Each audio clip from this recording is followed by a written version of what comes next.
Pam, Alistair, it is great to welcome you. In fact, I'm going to say this, both of you to the UK, because anybody who follows Alistair Lester on LinkedIn will know that, like most of you in the room, him being in the UK is a bit of a lucky shot for us. But notionally, he's based in Oxford. The business is here in the UK. But Aon, we're delighted to have as sponsors. We've been delighted to develop our partnership over the last couple of years and to work with you and your team. Actually, not just here at the summit. I think it's just as a little aside saying, one of the things we do in the course of the year is lead what we call a kind of investor roadshow to different parts of the world, and North America is really important. And this year we were I wouldn't say slumming it in Aon offices because they're really quite smart in different places like Chicago, and we're grateful to Aon for supporting those efforts for emerging managers, VC, lower mid-market private equity to meet American institutional investors they might not otherwise do. Now, Laura and Amy have given the bios. Pretty busy for you, Pam, in any given week, but you are chair of our friends at the American Investment Council, as well as working with Aon and various other roles. Can I just bring that global perspective into sharp focus for us this morning? Earlier I was chatting to Gary. We've then heard Mark talk about the state of the UK economy. How do you see things? How does it feel? And what does that mean for the industry? So first, a few macro observations on the U.S. economy. 525 basis point increase in rates over the past 2 years has had the desired effect of reducing inflation from 8% to 3%, so that's good. It's not at the target rate of 2% yet, but soon. I think consumer spending still seems to be pretty robust, which is good.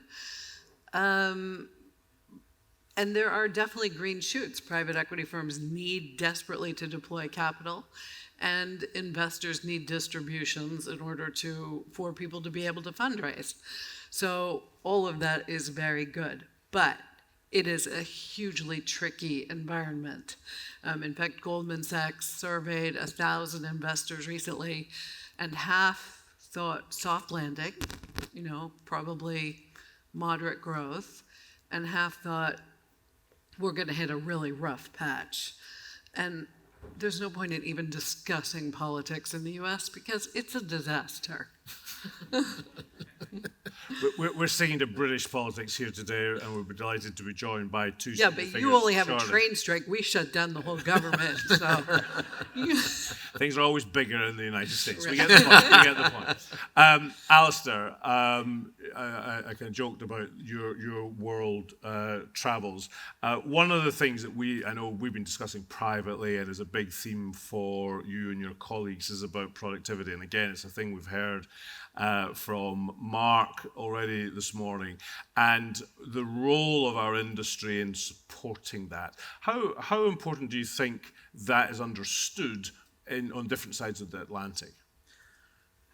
Look, I think talking at it from our perspective, and I think we do have a relatively unique perspective as an industry and as a firm within the insurance and pensions industry, because we're both representing and advising investors in funds and also advising GPs and portfolio companies. So I think it gives us a fairly unique, broad perspective. My sense is that there is, and Pam may challenge this, there is a greater level of appreciation of the value of private capital in the US market than there is in the UK market. Even with all the challenges in US politics, my sense is that there is a greater commercial nous in US politics than there is in UK politics. Certainly in terms of awareness of the impact of private capital.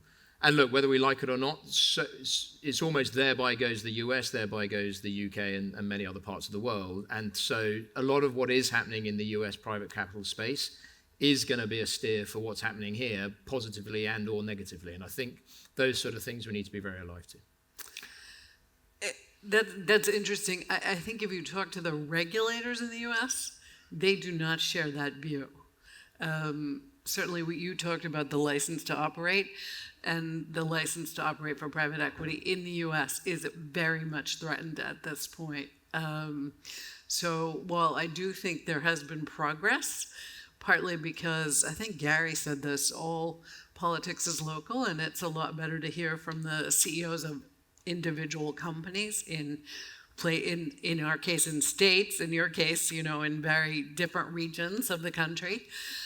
I'm not sure I agree with that, but we'll see. We'll see.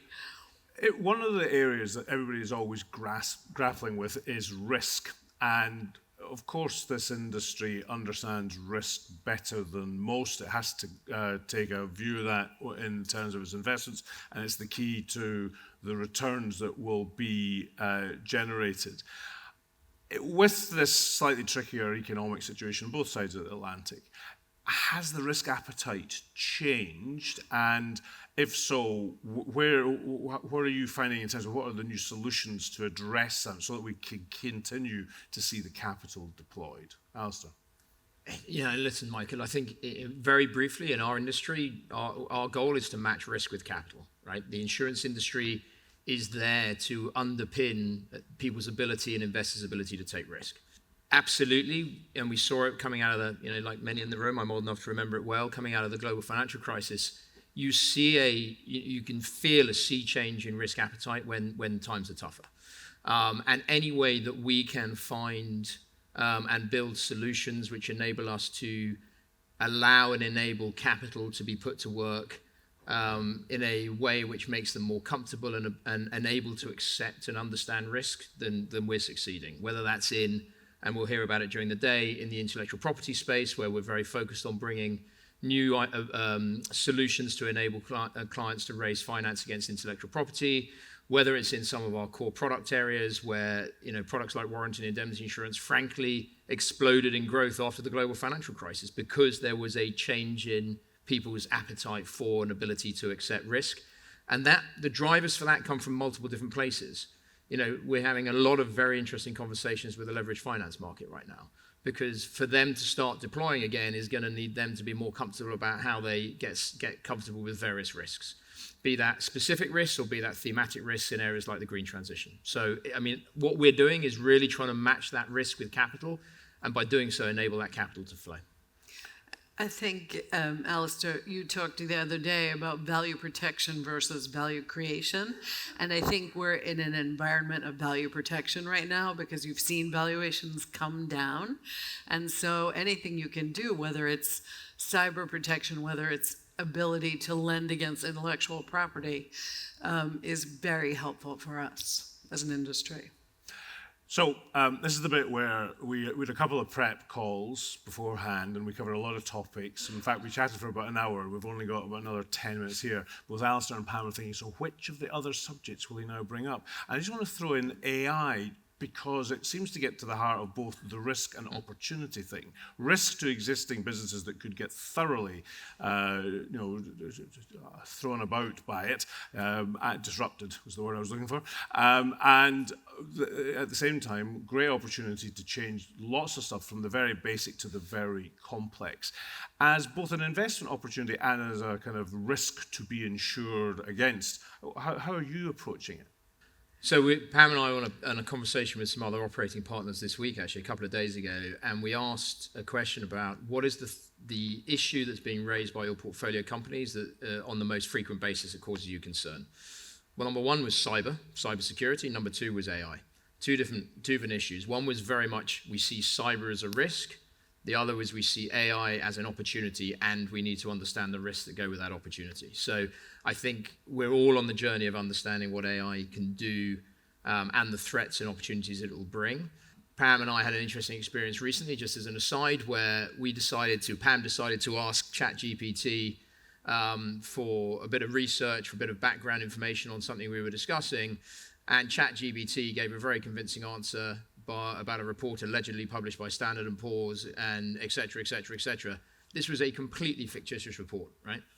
And I people think didn't even work there. No, the people who wrote the report didn't even work at Standard & Poor's, but Standard & Poor's have been credited with this alleged report, and I think that's just one very simple example of how far we've got to go with understanding the risks as well as the opportunities that AI will bring.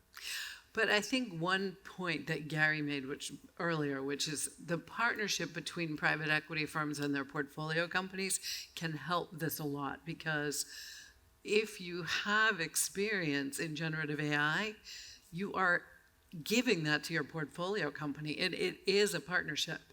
And so that is a thing that I think is very important for everyone to understand. Pam, I think that's a great point, because one of the things that came through Michael very, very strongly was this idea of community. It came through in terms of how portfolio companies of PE funds battled and grappled with COVID and the implications of COVID. And one of the very powerful pieces of feedback was that the management teams of the individual portfolio companies felt they were part of a bigger community who was grappling together to try and understand how to solve these issues. I think that's just another example of, frankly, one of the soft benefits of what the private capital, what the private equity community does. It enables these communities to be built amongst like-minded individuals who would otherwise be grappling with these challenges on their own. There's always a bit of a risk, he says, no pun intended, when you have these kind of conversations, that we get a little bit focused in on the challenges and the downturn, and I'll have words with Mr. Gregory later about the tenor of his remarks in terms of the pessimism. Surely there's more exciting stuff out there. Serious point. When you're now looking at growth opportunities, whichever side of the Atlantic we're considering here, what is exciting you? What do you see that once we're navigated these choppy waters will really power the economies going forward? Well, you can't save your way to prosperity, ever. So I think there are three principal avenues of growth that firms look for. One is to digitize or robotics. We owned a company called AWP, which is the flag wavers that wave you around an electric utility repair. They really needed to get more robotic wavers, and so they bought a digital company. In America, we owned a franchisor of stuff for your house, Glass Doctor, etc., and they bought, to get a new product, a UK, actually a friend of yours, Countrywide, lawn care, I guess. So that is a great example. And so I think growth is perhaps a bit more elusive at this point, but you have to get it. You have to figure out how you're going to get it. And I think I just build on a couple of Pam's comments. So we have a client who has and I'll call it out here, but has a fantastic investee company called CMR Surgical. They are the leading surgical robotic surgery business in the world. In an environment where healthcare is going to be ever more challenged, and we all can talk about the length of the waiting list for operations in this country. What a fantastic opportunity, right? To solve some of the health challenges that we have in this country and elsewhere. But I think go broader than that. There's a lot of talk this week about two things: green transition and net zero, and big infrastructure projects. The ability for us as a society to really pursue the green transition and net zero agenda is going to be enabled by investment in green transition. Green transition is going to need private capital to make it happen. It's going to be reliant on intellectual property. It's going to be reliant on talent, all of these things. So I think the positive story is amazing. And look, I'll make it very personal. My life, candidly, living in Oxford, has been transformed by the Elizabeth line, right? 1 in 6 train journeys in the UK happen on the Elizabeth line. And we could all sit here and complain about what was wrong with the Elizabeth line if we were sitting here 4 or 5 years ago. But since it's opened, it's been transformational. I think that's the sort of positive story people need to think about. I would add, the trains on the Elizabeth line owned by a private capital business. The Deputy Prime Minister is not quite in the room yet, but we'll make sure we pass on that good feedback to him about the Elizabeth line. And in terms of that broader sense of, you talked there about the energy transition, net zero, ESG has cropped up in all the conversations thus far this morning, and rightly so. Pam, this is slightly more problematic on your side of the Atlantic now. So how do we frame the debate with our stakeholders in politics so that we can continue the momentum here, and how do we navigate some of the pitfalls? Well, so first of all, I think the U.S. is a little bit more focused. If you think about ESG, we're a little bit more focused on the S and the G than perhaps the E. Well, the words themselves may be a bit toxic in the U.S., particularly the E word. What you're actually doing in terms of values and what you're doing in terms of creating value is very much supported by the LP. So, for example, we were in Oklahoma the other day, not a state that you would expect to be embracing a green transition, but the only question they had was about E, and were we absolutely against anything with fossil fuels? Well, we're not against anything. We don't personally invest in fossil fuels, but we don't have a policy against it. And so they were very appreciative of the fact that we said returns are first, always. We always think of returns first. And so that is what we're doing. But I think, on the S and the G, Ownership Works, which is a program started by KKR, which a lot of firms have joined, which is giving ownership to employees in these firms so that when there's a successful exit, everybody shares in the success. And that goes, I think, to Rachel's point about treating employees well. And I think that's very positive. So I think in our world, we see ESG. I mean, look, firstly, ESG is an incredibly broad church, right? And it means different things to different people. We talked about that before, I think, in this room last year. One of the areas of specific focus in our world is this climate impact. Our ability to really help clients understand forward-looking climate impact is quite unusual. The insurance industry, again, not very good, a little bit like the private capital industry at advertising the good things it does. But we've spent decades modeling climate risk for ourselves, for our own purposes, actually helping the private capital industry and their portfolio companies understand what potential future climate change impact looks like for their business is going to be critical as we go through this green transition. And are you as excited about it as a value creation opportunity as well as a kind of risk mitigation? Hugely, and I think that links very powerfully back to the work we're doing around intellectual property, right? Without talent, A, one of our big focuses, and intellectual property, B, you're not going to have any technology developments which are going to drive the green transition. So our ability to unlock and empower talent and empower ideas and empower intellectual property is going to be critical to achieving that goal.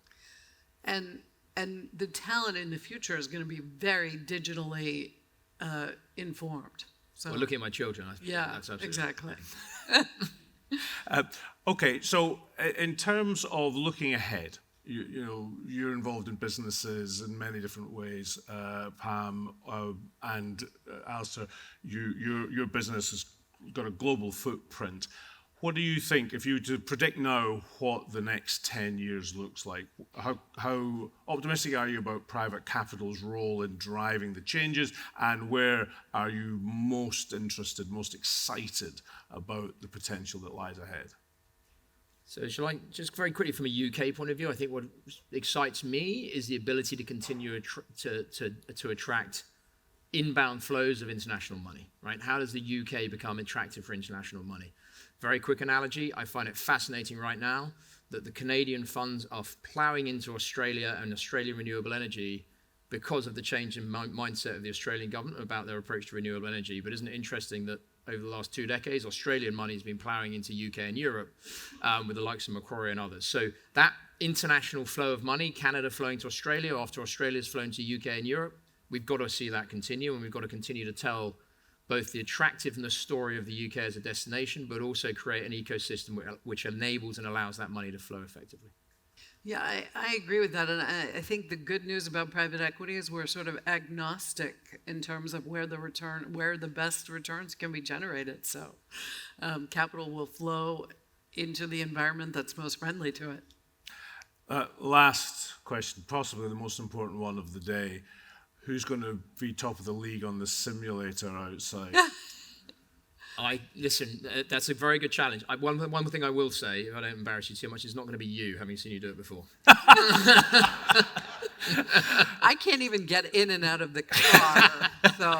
If you have not been there to see what is going on, I thoroughly recommend it. It's great fun. And yes, I was commended recently when I did it. It said, that was brilliant. You're the only person who didn't come off the track, but you were the slowest. So there you go. May I thank Pam and Alistair for their insights and for Aon's partnership with the BVCA. Thank you.